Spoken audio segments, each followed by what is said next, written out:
Fala pessoal, beleza? Sejam muito bem-vindos ao canal de resenhas dos Perdidos no Tempo. E hoje vamos começar aqui os primeiros passos da nossa exploração do Symbaroum, cenário de Dark Fantasy, né, fantasia sombria e tal, publicado pela Free League e aqui no Brasil pela Tria Editora.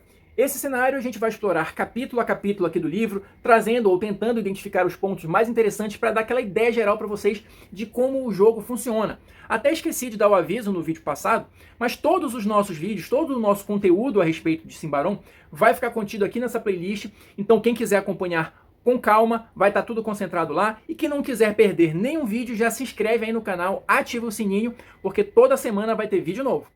Então olha só, pessoal, para a gente começar aqui a nossa jornada, a gente vai adentrar aqui no livro 1, O Mundo de Symbaroum. Olha só, até mostrei isso aqui no vídeo passado, a gente teve as primeiras informações mais gerais acerca do livro, né? Mas agora a gente vai entrar no chamado aqui na subdivisão, né? Livro 1, que vai tratar sobre o mundo, sobre o cenário em si. E a história, né? Lógico, se a gente tem aqui um cenário, se a gente quer criar aquele clima envolvente para atrair, né, a atenção dos jogadores e tal, e ter um mundo interessante para ser explorado, ele também precisa de um cenário interessante, de uma história interessante. Então a gente vai ter aqui no primeiro capítulo, né, Bem-vindo a Symbaroum. E só para a gente ter uma ideia, uma noção geral do que vem pela frente, eu vou ler um trechinho aqui para vocês, olha só. Bem-vindo a Symbaroum, ou, para ser preciso, bem-vindo à região que em tempos antigos foi governada pela civilização de Symbaroum.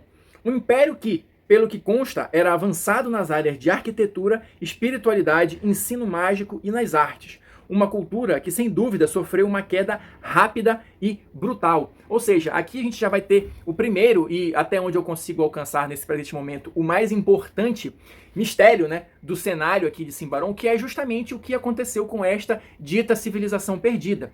Pelas primeiras informações que a gente tem aqui no livro, a área da floresta, da gigantesca floresta conhecida como Davokar, era a sede desse império aqui, que sumiu, mas deixou diversos vestígios, diversas informações, diversos conhecimentos que podem ser descobertos por aqueles que têm coragem o suficiente de explorar. Isso parece ser o pano de fundo aqui do cenário, mas hoje a gente vai entrar aqui um pouquinho mais para conhecer a história e como Davokar se tornou o ponto central no cenário aqui de Symbaroum.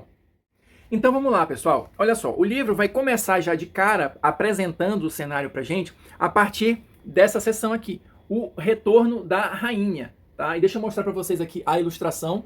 Como eu comentei no vídeo passado, as ilustrações estão bem bonitas, estão bem bacanas, então tá aqui, ó, para já dar aquele gostinho, né, do que vem pela frente. E o que trata isso, afinal? O que é esse retorno da rainha? Essas primeiras páginas do livro, eles vão falar o seguinte pra gente, Havia um antigo reino chamado Alberetor, e vocês já vão entender por que é antigo, enfim. E esse reino estava envolto em uma grande guerra, que durou aí aproximadamente uns 20 anos, tá? Uma guerra contra uns lordes sombrios e tal. E o resultado dessa guerra, como de todas, né, foi morte, fome, né, infertilidade da população, desgraça generalizada, enfim. E um dos pontos mais importantes dessa guerra foi justamente quando a filha do rei, né, a jovem Coríntia, foi capturada pelos inimigos. No meio do conflito lá pelas tantas, o rei morre, mas então a sua herdeira, a jovem rainha, estava em poder do inimigo. E isso, ao invés de desmotivar os soldados, teve um efeito um pouco contrário. Eles se renovaram de esperança e de força, né, resiliência, sei lá o quê, para tentar resgatar a rainha das mãos desse grande inimigo. E por incrível que pareça, eles foram bem sucedidos, tá? E o resgate da rainha Coríntia vai justamente ser o evento que vai demarcar o final desse conflito. Então, de alguma forma, eles conseguiram derrotar esse inimigo e resgatar a rainha. Mas ela retornou uma sombra do que um dia ela fora, né? Claro, ela passou um período considerável ali como prisioneira e tudo mais, e isso teve uma série de reflexos em relação a ela, que não são muito explicados aqui nesse início do livro, mas eu já li um pouquinho mais à frente, isso também vai se transformar em um dos pontos de mistério, entre aspas, ali do cenário, mas vamos ficar aqui com a história básica por enquanto. E só um último detalhe, ela era bastante jovem quando ela foi capturada. O livro, pelo menos aqui ele não é exato nesse ponto, mas algo em torno ali de 11, 12 anos, alguma coisa assim, quando ela foi capturada. Tá? Então, o resgate dela marca o fim da guerra, e claro, como eu disse, aquele reino de Alberetor já estava completamente arrasado ali, amaldiçoado até, segundo alguns. Então, havia uma necessidade de se encontrar um novo local para reconstruir, e aí a história começa a avançar.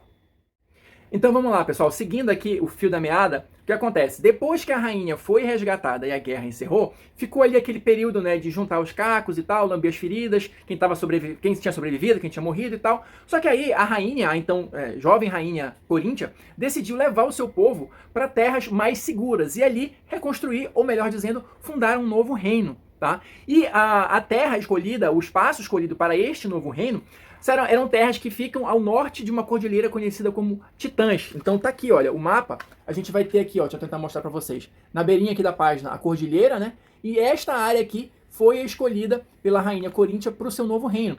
Essa área, como vocês podem perceber, ela fica aqui bem na fronteira da gigantesca floresta de Davokar. Gigantesca que, segundo o livro coloca, pode ser considerada basicamente um continente, tem o tamanho de um continente. Então aqui provavelmente a gente está vendo só uma parte, né, da floresta. Mas enfim, aqui foi o local escolhido para que esse novo reino fosse fundado e já deixou ali uma área, né, já de fronteira, de possível conflito, como a gente vai ver, com Davokar. Por que essa área foi escolhida? Porque, segundo as lendas, esse local era o antigo lar de um povo ancestral que deu origem ao povo que atualmente habitava, né, Alberetor. Então seria como se eles estivessem procurando ali a tal Terra Prometida, um retorno ao lar ancestral, alguma coisa nesse sentido, tá? Essa área supostamente abrigava uma cidade-estado, né, nos tempos remotos, chamada Lindaros. E essa cidade foi destruída pela ira dos poderes celestiais, que agiram, segundo o livro coloca aqui, através de uma doença, né? De uma doença hemorrágica que, segundo as lendas, novamente, dizimou tudo aquilo ali. Mas, de qualquer modo, restava ainda essa ideia de que esta área era o lar ancestral do povo de Alberetor. Por isso, a rainha Coríntia decidiu retornar a esse local e ali começou a estabelecer um novo reino. Este novo reino foi batizado de Âmbria, que na língua natal deles lá significa o brilhante, ou seja, um reino ali justamente para se opor, né, pelo menos nessa ideia, né, aos lordes sombrios, que eram o inimigo que eles tinham derrotado, né? Então o brilhante ali, tudo isso vai ter outros reflexos, conforme a gente vai ver, no imaginário do povo, né, dessa região. E aí foi fundada uma nova capital chamada Indaros, e daí o reino começou a se expandir e foram se formando outros povoados, outras cidades, outros ducados. Tem aproximadamente, salvo engano aqui, 7 ou 8 ducados que já estão estabelecidos, todos na borda, tá, da floresta de Davokar. A construção, ou a cidade, melhor dizendo, mais próxima que a gente vai ter, que faz parte, tá, do reino aqui da Rainha Coríntia, é justamente Forte do Cardo. Deixa eu tentar mostrar para vocês, olha. Bem aqui na pontinha, bem na fronteira mesmo, tá? Existem outras cidades aqui, outros povoados, mas são basicamente dos clãs bárbaros que habitam a área. Porque, claro, lógico, evidente, o pessoal chegou aí, mas já tinha gente morando, né? Não era uma terra desocupada. Então, vocês já podem imaginar que isso gerou uma nova série de conflitos e tudo mais. Então, a gente vai ter aqui, até avançando um pouquinho no livro, falando sobre cada um desses grupos principais que hoje em dia tentam coexistir razoavelmente, né, pacificamente, ou nem tanto assim, nessa área toda aqui mostrada no mapa. Mas antes da gente avançar, deixa eu só mostrar aqui para vocês, ó, a gente vai ter aqui uma linha do tempo, né, falando basicamente desses eventos que eu acabei de descrever para vocês. Tem algumas coisas bem mais antigas aqui, né, tem a parte da guerra e tudo mais, e o cenário, ele vai começar no que o livro coloca aqui como o ano zero, conhecido como inverno, que é justamente quando a rainha foi resgatada. Então, daí para frente, né, o cenário começa a avançar, e os dias atuais são 21 anos depois do final da guerra, ou seja, a rainha já está mais velha, os ducados já estão estabelecidos e tudo mais, então é aí que o cenário tem o seu start. Avançando mais um pouquinho aqui no livro, para a gente ter uma ideia, né, dos povos que habitam essa região toda, eu vou ler uns trechinhos aqui para vocês. Começando pela galera de Âmbria, né? Então, se liga aí, olha só. Os ambrianos são capazes e experientes quando se trata de travar guerras, mas também são caracterizados por uma profunda espiritualidade e uma aptidão para perícias refinadas e estudos detalhados. Além disso, você encontrará uma qualidade em comum nas ambições deles. São um povo inclinado à posse e à conquista. Eles sempre buscam por mais e melhor, não importa o que. A natureza é encarada como um recurso, cheia de suprimentos que podem tornar a vida mais confortável ou mais tolerável. E muitos ambrianos arriscariam vida e membros na esperança de encontrar tesouros, conhecimentos ou bens raros que poderiam assegurar um futuro confortável. Vocês já podem imaginar, né, que estando o reino onde está, eles enxergam Davokar como uma gigantesca, inesgotável talvez, fonte de recursos. sejam recursos naturais, seja essa parte aí de conhecimentos, de artefatos, de coisas perdidas e tal, de resquícios de civilizações antigas que habitaram esse local. Então, para eles, na visão geral que o livro passa aqui pra gente, os ambrianos veem aquilo talvez como um grande cifrão, ou alguma coisa nesse sentido. Outro grande grupo que o livro destaca são justamente aqui os povos bárbaros. Olha só, é comumente aceito que os povos dos clãs bárbaros, né, são descendentes de Simbarom, a civilização que governou a região até um milênio atrás. Existem, é claro, imensas diferenças entre os clãs em termos de estilo de vida e costumes, mas no fim eles têm muito em comum. O que eles partilham é provavelmente mais bem simbolizado pelas bruxas, as líderes espirituais dos clãs e conselheiras dos chefes. Sob a orientação das bruxas, os bárbaros estão plenamente conscientes de que vivem em meio a e, consequentemente, dependem da natureza para sua segurança e sobrevivência, ou seja, já é uma visão bem diferente do que a gente acabou de falar dos ambrianos, né? Então, já podem imaginar ali que os conflitos não demoram muito a acontecer nessa região. E para a gente fechar aqui, o terceiro grupo que o livro menciona são os povos antigos, olha só. Existe uma categoria vaga chamada de povo antigo, incluindo elfos, anões, goblins, ogros, cambiantes e outros. A maioria dos indivíduos elencados sob esse rótulo tende a encarar a si mesmos como filhos da natureza, em vez de detentores ou governantes. Claro, aqui a gente vai ter as três visões, né? Aqueles que querem explorar, aqueles que convivem em harmonia com aquilo ali, e o terceiro grupo que se sente parte daquilo. Claro, isso aqui é só a visão geral, é a visão ampla da coisa. Obviamente, você pode ter pequenos grupos ou indivíduos que não vão seguir a mesma postura do grupo principal. Você pode ter humanos que sejam defensores de Davocar, você pode ter ali gente do povo antigo que quer mais derrubar aquela jossa toda, enfim. Mas é só a ideia geral para a gente entender mais ou menos como é que é o equilíbrio de forças aqui na região. Um outro ponto que é interessante de abordar também é aqui, olha, o que o livro trata da espiritualidade de cada um desses povos, tá? Então, o que a gente vai ter aqui em linhas gerais? Olha só, os ambrianos, eles vão ter um deus unificado, um deus uno, chamado Prius, que ali é o deus Sol. Isso também está relacionado com a questão do grande inimigo deles terem sido os Lordes Sombrios, né? Os Lordes das Trevas e tal. Então essa questão do Sol, da iluminação, né? Do que é brilhante e tal, está muito presente no imaginário deles. Eles tinham antes vários deuses, mas recentemente essa fé foi toda unificada, em maior parte, né? Na questão do Prius, tá? E aí, na visão deles, a Davocar é um local que precisa ser purificado. Tá? Então, vai casar ali com aquela visão, né, de exploração de recursos, e se a gente for para o lado espiritual, Davocar precisa ser purificada, segundo a visão de Prius, segundo a visão dos ambrianos. Já em relação aos clãs, né, os clãs bárbaros, claro, eles têm espiritualidades variadas, né? Cada tribo, cada clã vai ter as suas próprias crenças, mas de uma maneira geral, isso está relacionado ali com deuses animais, com deuses voltados para a natureza, né? De fenômenos da natureza e tudo mais, rituais, alguma coisa nesse sentido, tá? E existe até um certo sincretismo entre os deuses, né, adorados pelos clãs bárbaros e os antigos deuses que foram preteridos ali pelos ambrianos. Ou seja, antes deles unificarem a fé com Prius, existiam vários outros deuses que têm correlação com os deuses que os clãs bárbaros adoram ainda hoje, beleza?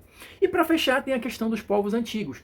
Eles vão ter uma visão diferente, eles não vão adorar deuses, não vão adorar a natureza ou alguma coisa assim. Eles demonstram gratidão pelo que eles conseguem obter por aquilo que a natureza oferece a eles. Então, também aqui a gente vai ter visões bem distintas, bem marcadas a respeito de como cada um desses grandes grupos tem a sua espiritualidade. Para a gente fechar essa parte da espiritualidade, tem um destaque aqui que o livro faz, que é a profecia de Sarcomal. Olha só, vou mostrar aqui para vocês. Essa profecia, deixa eu mostrar a ilustração também aqui que tá legal, claro. Essa profecia é ainda um mistério, uma lenda, né? Um rumor, melhor dizendo. Dizem que ela foi encontrada aí recentemente, essa profecia e tal, e claro, esse rumor começou a se espalhar e ela já tem trocentas versões diferentes, nenhuma delas confirmada como legítima ou não. Mas, de uma maneira geral, todas as versões dessa profecia dizem o seguinte, que Âmbria deve ganhar o governo de toda a terra, outrora governada pela antiga Simbarom, e a rainha Coríntia deve ascender ao trono do último imperador desse império de Simbarom. Isso aí é o tema básico que está previsto, né, nessa suposta profecia ali em todas as versões. Mas tem um detalhe que chama a atenção. Uma única frase, uma única estrofe que é igual em todas as versões. Mas não é por isso que ela também está confirmada como verdadeira, tá? Mas qual é aqui o trecho? Olha só. Quando dia e noite não têm significado, onde a escuridão brilha e a luz se oculta em sombras, lá repousa o trono que novamente deve carregar uma amante, uma regente, um par do divino. Claro, como toda boa profecia, isso está sujeito a trocentas interpretações diferentes, se é que é verdadeira, né? Mas faz parte ali dos mistérios, das coisas interessantes e instigantes que a gente vai começando a descobrir e vão ajudando a construir o cenário. Para a gente fechar esse capítulo e o vídeo de hoje, tem uma última sessão aqui de áreas de conflito, que basicamente, eu até já comentei alguma coisa aqui com vocês. A gente viu até agora a visão geral desses grandes grupos sobre alguns temas. Claro que isso vai provocar diversos choques, diversos conflitos quase que constantes ali em toda essa região, mas também um certo equilíbrio e, como eu falei, nem tudo está tão claro assim. Então você pode ter comportamentos divergentes do padrão, né? Entre os grupos, você pode ter humanos que vão se aliar aos elfos, elfos que vão se aliar aos clãs bárbaros, enfim. Existe ali também um certo equilíbrio tênue, geralmente voltado para interesses, né? Que fazem com que algumas divergências sejam colocadas de lado, especialmente em relação à floresta. Então, como tem muita gente que quer explorar os segredos e mistérios de Davokar pelos mais diversos motivos, né? Seja para encontrar alguma coisa que vai ajudar o reino de Ambria a concretizar a profecia, por exemplo, seja para ficar rico, seja para proteger os segredos que existem lá, enfim. Então, diversos outros tipos de alianças e interesses vão fazer com que a teia, né, de intrigas na região toda seja muito mais intensa e intrincada do que simplesmente seguir esses padrões aqui que eu falei para vocês de cada um dos grupos. Mas, por enquanto, é isso. Começamos aqui a explorar Symbaroum com todos os seus segredos e mistérios. Espero que vocês estejam curtindo aí esse início da viagem. Quem assistiu o vídeo até agora, muito obrigado. Deixa aí o seu like, seu comentário para a gente continuar trocando ideias e informações ao longo da série toda e deixar o conteúdo muito mais interessante para todo mundo, né? Então, por hora eu vou ficando por aqui, mas já sabe, semana que vem tem mais. Quem não quiser perder, já se inscreve aí no canal, ativa o sininho e a gente se encontra na próxima resenha.